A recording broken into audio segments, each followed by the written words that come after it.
Hi guys, good morning. So, paano ba maging top earner? Paano ba maging earner? Paano maging top earner? So, simple lang. Magiging earner ka kapag alam mo paano i-level up yung sarili mo. Kasi maraming tumagal sa negosyo, maraming ginagawa naman, pinaglaban naman ang pangarap, pero bakit hindi nagkaresulta, bakit hindi kumita? Simply because hindi ka nag-level up.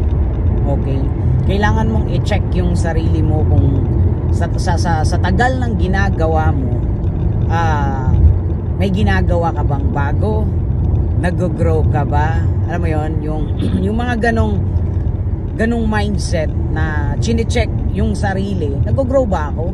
Parang hindi. Parang nag-grow, parang hindi. Malalaman mo na nag-grow ka kapag kumita ka. So, para kumita ka, kailangan i-assist mo yung sarili mo sa mga dapat mong gawin. Kasi merong mga networker na syempre gusto kumita ng malaki. So sa kagustuhan na kumita ng malaki, andun sa point na humahataw. Hataw lang ng ganon, pero walang direksyon. Yung hataw noon, yun pa din ang ginagawa ngayon. Yung style mo noon, yun pa din ang ginagawa mo ngayon. Na kung matagal mo nang ginagawa, yung ginagawa mo ngayon, pero hindi ka nagkakaresulta, meaning, hindi ka nag-grow. Alright? So, syempre, paano mag-grow yung income kung ikaw mismo sa sarili mo, yung mindset mo, hindi nag-grow. So, kailangan mag-grow yung mindset. Okay? Mag-grow ka as a person. Mag-grow ka bilang isang leader. Hindi po pwede na kung ano ka noon, yung ka pa din ngayon. Kung anong ginagawa mo noon, yung pa din ang ginagawa mo ngayon. Kasi bakit? Ang panahon nagbabago eh. Okay? So, kailangan magbago ka. Kailangan mag-grow ka. Kailangan mag-improve ka. Hindi pwedeng kumita ng malaki ang taong hindi nag-i-improve.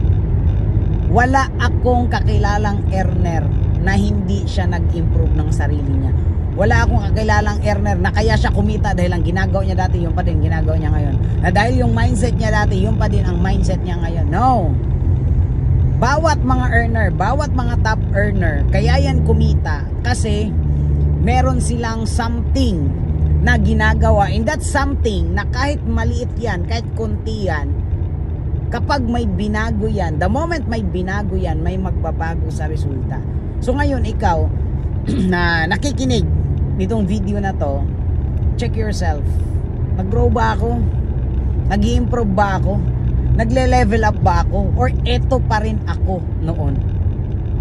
So, I hope may natutunan ka.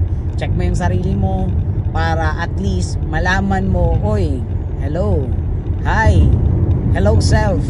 Kailangan mo na palang mag-grow. Kailangan mo na palang mag-level up. Kailangan palang mag-level up ang mindset kasi kailangan mo nang magkaka-resulta. So, ayun lang guys. Thank you so much. I hope may natutunan ka. This is JL Lausa and Tao morning everyone.